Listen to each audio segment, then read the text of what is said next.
તો વૃદ્ધો આવી ઘરે રસોઈ નથી બનાવતા, એ ત્યાં રસોડે આવીને જમે છે. સરદાર જે ભેગું કરવાની વાત કરતા હતા ને, હવે રજવાડા નથી, હવે આપણા મગજના રજવાડા છે કે જેને આપણે ભેગા કરવાના. સરદાર તો સિમ્બોલિક થઈ ગયા, હવે હતા અને થઈ ગયા. હવે બીજા સરદાર પેદા કરવા ને એ અઘરી વાત છે. હવે સરદાર ક્યાં છે? આપણા હૃદયમાં બેઠા છે ને, હૃદયમાં.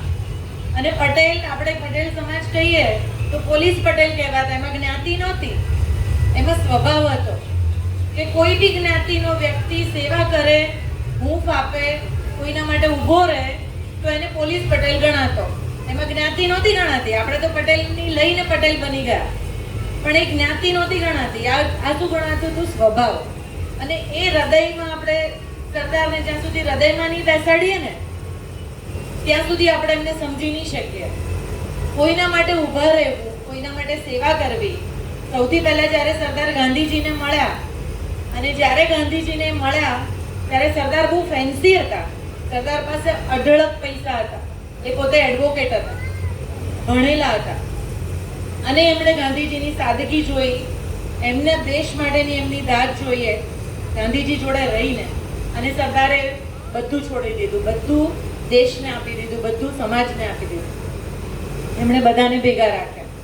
આપણે આપણા સરદાર કરીને આપણે સરદારને નાના નહીં કરીએ. સરદારની પ્રતિમા કેટલી મોટી બની છે, આખું વર્લ્ડ જોવા આવે.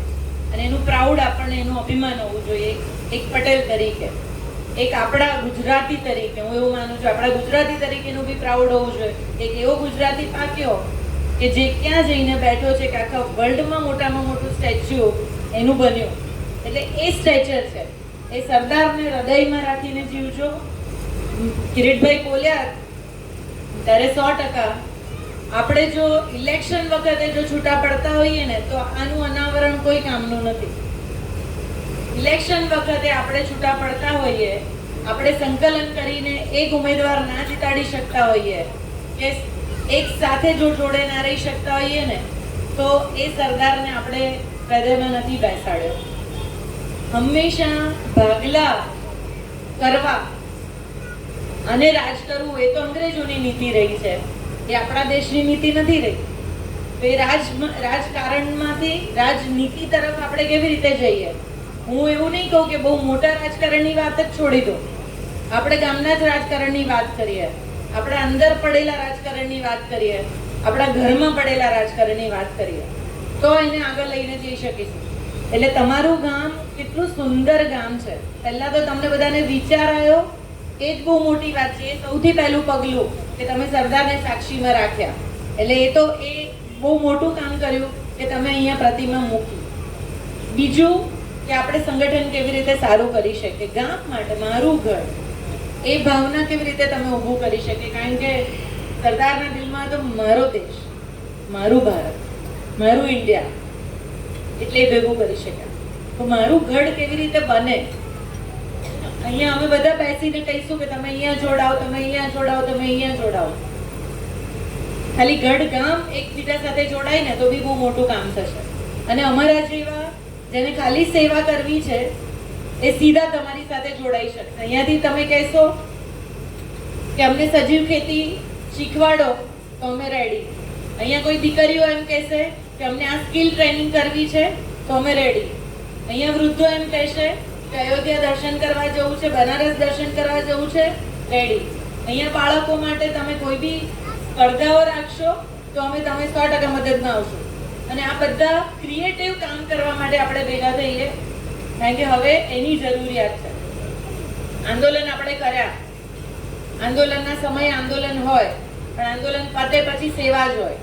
અને સેવા હોય ને એ કર્મ સાથે જોડાયેલું છે. આજે કીધા વગર જે બી કામ કરીએ ને એ જ ઉપરવાળા સુધી જશે, ત્યાં સુધી નથી જવાનું. એટલે બને એટલું સરસ સંગઠન કરો. સંગઠન થશે તો તમને બી કામ કરવાની બહુ મજા આવશે, અહીંયા રહેવાની બહુ મજા આવશે. અને ગઢ ગામ જો દત્તક લેવું હોય, અને અહીંયા સરપંચ નથી, હું પહેલા જ પૂછ્યું કે સરપંચ ક્યાં છે? સરપંચ નથી. અને બહેનોને હું ખાસ એટલું કહીશ, બહેનો આપણા હાથમાં આપણું ઘર પણ છે, આપણો સમાજ પણ છે. હું તો એટલું ચોક્કસ કહીશ કે આપણા ઘરમાં કોઈ બી ભાઈ જો દારૂ પીને આવતો હોય ને તો બહાર કાઢો. આપણે પંપાળીશું ને તો સમાજ બગડશે. આપણે નહીં પંપાળીએ ને તો આગળ કશું આગળ વધવાનું નથી. આજે તમારે ઘરમાં જે વસ્તુ બને છે, હું તો દીકરીઓને એટલું ચોક્કસ કહીશ કે આપણા માટે કેમ સલાહ આવે? આપણા જ માટે સલાહ આવે, દીકરાઓ માટે કોઈ સલાહ નહીં? કેમ દીકરો સમાજ નથી બગાડતો? આ દીકરી કયા બીજા સમાજમાં ક્યારે જતી હશે જ્યારે તમારા આપણા સમાજના છોકરાઓમાં એ સક્ષમતા નહીં હોય ત્યારે? હું તો ઊંધું કહું છું. લો, આપણો છોકરો દારૂ પીતો મળે, આપણો છોકરો રખડતો મળે, આપણો છોકરો કામ કરતો ના મળે, ત્યારે દીકરી કોઈ બીજા સમાજના છોકરા જોડે જતી હશે. એવું કેમ આપણે નથી માનતા? એ કેમ અંદરથી નથી આવતું? દરેક વખતે દીકરીઓને સલાહ કેમ? હું બહેન છું એટલે નથી કહેતી, પણ સમાજ બે પૈડા સરખા હોય ને એની સાથે ચાલે છે. એટલે હું બહેનોને ખાસ કહીશ, તમે બહુ મોટી સંખ્યામાં આજે અહીંયા છો, અને બહેનોને ખાસ કહીશ, બહેનો આપણે જો ચલાયું ને તો સમાજ બધું જ ચલાવશે. આપણે ના ચલાયું તો આગળ કઈ નહીં ચલાવે. અમે બી બહાર ફરીએ છીએ, શું અમને તકલીફ નહીં પડતી હોય કામ કરવામાં? અમે બહાર નીકળ્યા છીએ તો શું અમારા ઘરના લોકો ભૂખ્યા રહેતા હશે? અમે બહાર નીકળીએ છીએ, શું અમારા છોકરાઓને સંસ્કાર નહીં મળતા હોય? પણ અમે મિશન લીધું કે સમાજ માટે, દેશ માટે કંઈ કરવું છે. એટલે બહેનોને ખાસ વિનંતી કે આપણું સંગઠન બહુ સ્ટ્રોંગ કરો કે જેનાથી આપણે સરસ કામ કરીએ અને આપણે ઉદાહરણીય બનીએ. આપણને જોઈને ભાઈઓ કામ કરે, એવું કેમ ના કરી શકીએ આપણે? એટલે આજે મને અહીંયા બોલાવી, મને નથી ખબર, કદાચ વધારે બોલાવ્યું હોય તો મને માફ કરજો, પણ હું એટલું કહીશ કે ખમીર જે અંદર આપણું પડેલું છે ને એને જગાડો, ફક્ત સેવા માટે. અને એવી સેવા કરીએ આપણે જેને આપણી જરૂર છે. ગરીબને આપણી જરૂર છે, કોઈ નીચી જ્ઞાતિને આપણી જરૂર છે, કોઈને બી આપણી જરૂર છે. આપણે એના માટે ઊભા રહીએ, એ જ આપણી ઓળખ હોવી જોઈએ. મેં મારી ઓળખ બનાવી છે, સેવા કરું છું એટલે આટલું કહેવાની હિંમત ધરાવું છું, કારણ કે આટલા વર્ષોથી કરીએ છીએ. અને અમારા ગામમાં તમને હું એકવાર પ્રવાસે લઈ જઈશ, અહીંયાથી કોઈને ઈચ્છા હશે. આખા ગુજરાતની બેસ્ટ લાઇબ્રેરી અમે અમારા ગામમાં બનાવી છે. અને એ લાઇબ્રેરીમાં ભણીને જે પહેલા જ વર્ષમાં 22 બાળકો અમારા ત્યાંથી પોલીસમાં ભરતી થયા. લાઇબ્રેરી શું ના કરી શકે? લાઇબ્રેરી શું બદલાવ ના કરી શકે? પુસ્તકોને પાછા લાવીએ, પાછી જૂની વસ્તુઓ, જૂના આપણા સંસ્કારો, સંસ્કૃતિને પાછા લાવીએ. નાના નાના તહેવારો એટલા સરસ ઉજવો કે આજના બાળકોને એવો સંસ્કાર મળે કે આ તહેવારો શેના માટે હતા. અને એ જ કામ સમાજનું છે. સમાજને એક રાખીએ, સાથે રહીએ. આગળ બધાએ, લાલજીભાઈએ બી, કિરીટભાઈએ બી, જેનીબેને પણ કીધું છે કે સાથે રહીએ. આપણા વ્યક્તિગત સ્વાર્થ માટે આપણે સમાજને ના તોડીએ. આપણે સમજીએ કે સમાજને તોડવાવાળી વ્યક્તિઓ કોણ છે અને કોણ કેવી રીતે એની વચ્ચે ભૂમિકા ભજવે છે. આપણે પટેલ છીએ ને એટલે થોડા બોલવામાં કડવા, બોલવામાં થોડા રવ, ઘણીવાર વિવેક ચૂકી જઈએ કે આ બોલાય કે ના બોલાય. તો આ બધી નાની નાની વસ્તુઓ છે જે નવા જમાનામાં આપણને શીખવી પડશે. પ્રેમાળ થઈએ, પ્રેમથી વાત કરીએ ને, કોઈની બી સાથે વાત કરીએ. આ નાની નાની વસ્તુઓમાં બદલાવ આવશે ને, પહેલા સામે ઉભેલા સરદાર સૌથી વધારે ખુશ થશે, કારણ કે એના ગુણોને લેવાની વાત છે.